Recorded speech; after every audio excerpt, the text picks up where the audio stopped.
You've probably gripped a car steering wheel thousands of times and never thought twice about it. But climb into an 18-wheeler and suddenly you're holding something that looks like it belongs in a different century. It's bigger, flatter, often wrapped in cheap plastic or worn leather, and positioned almost horizontally. So why does a $200,000 semi-truck have a steering wheel that looks cheaper and clunkier than your $25,000 sedan? Is it just old-school tradition, cost-cutting, or is there actual physics at work? What happens to your arms when you're steering for 11 hours straight? Why do truckers grip the wheel at 9 and 3 instead of 10 and 2 like you were taught?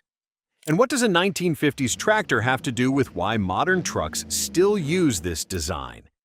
Stick around, because the answer involves leverage, fatigue, and a steering system so different from your car's that it literally requires a different wheel.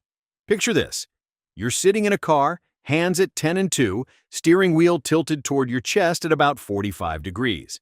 The wheel is thick, padded, maybe wrapped in leather, diameter around 14 to 15 inches. Now, picture a truck driver. Wheel is 18 to 20 inches across, thinner, flatter, positioned almost horizontal, like a dinner plate.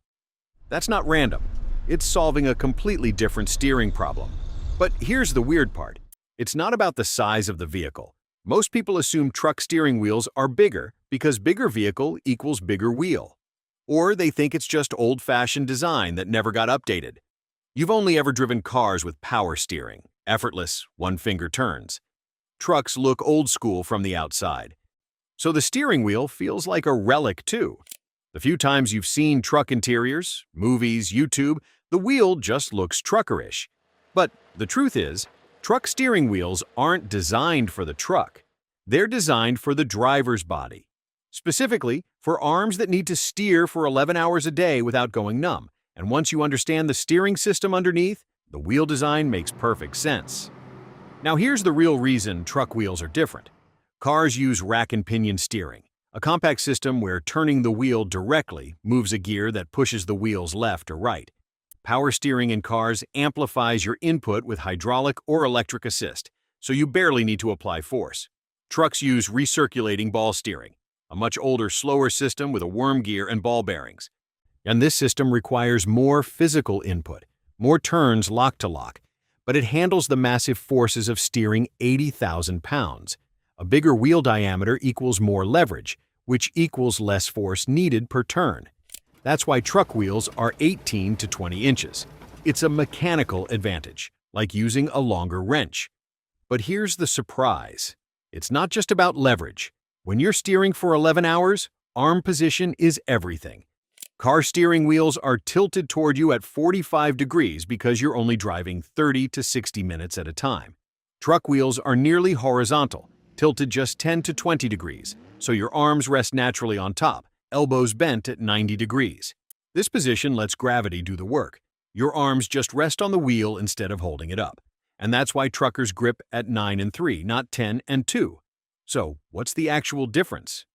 Car steering wheel, diameter 14 to 15 inches, compact, fits in tight cabin.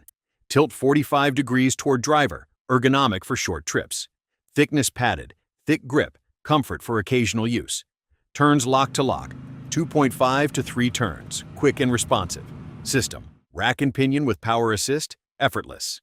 Truck steering wheel, diameter 18 to 20 inches, maximum leverage. Tilt 10 to 20 degrees, nearly horizontal, arms rest on top.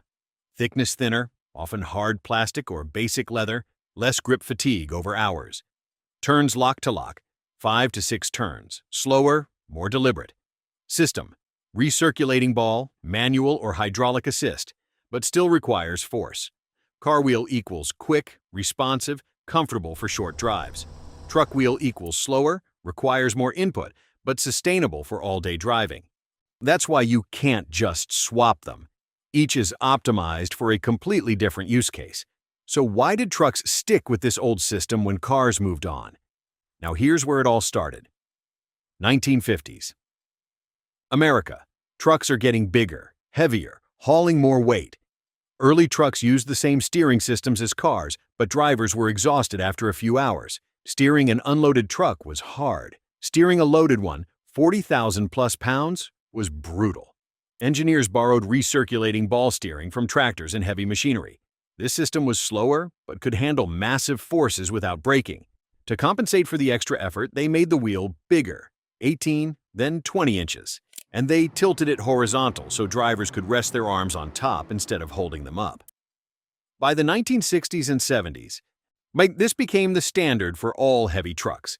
Even when hydraulic power steering was added, the basic design stayed the same. The layout that worked for 1950s long-haul drivers became the template for modern semis. Today, truck cabs are designed around this wheel position, dash layout, seat height, everything. Changing it would require redesigning the entire cab. And once millions of trucks were built this way, the industry had no reason to change. So when you notice steering wheel design, you'll see the pattern everywhere. 18-wheelers and semi-trucks, big, flat, horizontal wheel, classic long-haul design. Delivery trucks like UPS and FedEx, slightly smaller but still flat, optimized for all-day city driving. Dump trucks and construction vehicles, same horizontal layout, often with even thicker wheels for rough terrain.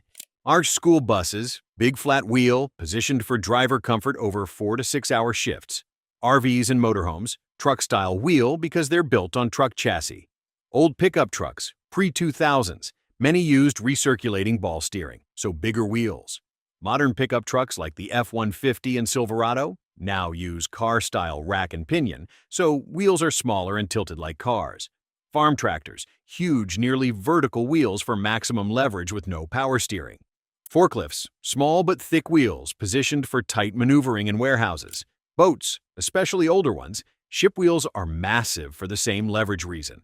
Vintage cars, pre-1970s, many had bigger, flatter wheels before power steering became standard. Racing simulators often use truck-style wheels for realism in sim-trucking games. Once you know the logic, you can predict the wheel design just by knowing how long someone drives it. Now, truck steering wheels aren't perfect. They're slower to respond. 5 to 6 turns lock to lock means you can't make quick corrections like in a car. The horizontal position is great for highways but awkward for tight parking or city maneuvering. Thinner grips mean less comfort for short trips, which is why you'd hate driving a semi for 20 minutes in a parking lot. Some newer trucks are experimenting with smaller, more car-like wheels as steering systems improve. Electric trucks like the Tesla Semi and Rivian delivery vans use drive-by-wire steering, which could eliminate the need for big wheels entirely. In 20 years, truck steering wheels might look a lot more like car wheels. But for now, the big, flat, and horizontal wheel is still the standard because it works for the job. And unless you're driving 8+ hours a day, you'll probably never appreciate why. So why do truck steering wheels look nothing like car ones? Because trucks use recirculating ball steering, slow, high force, while cars use rack and pinion, fast, low force. Because a bigger wheel, 18 to 20 inches, provides mechanical leverage to reduce the effort needed per turn. Because a horizontal position lets drivers rest their arms on top for 11-hour shifts instead of holding them up. Because this design was perfected in the 1950s and 60s for long-haul trucking and became the industry standard. You thought truck steering wheels were just old-fashioned or oversized for no reason. But the truth is, they're precision-engineered for a job your car wheel could never handle. All-day driving with a steering system that requires real physical input. And now, with electric trucks and drive-by-wire systems, we're finally free to rethink the whole thing. Next time you see a trucker gripping that big flat wheel at 9 and 3, you're not just looking at a steering wheel. You're looking at 70 years of ergonomic refinement, designed to keep someone's arms from going numb after 600 miles. And that's why it looks nothing like yours, because your commute is 30 minutes, and theirs is 11 hours.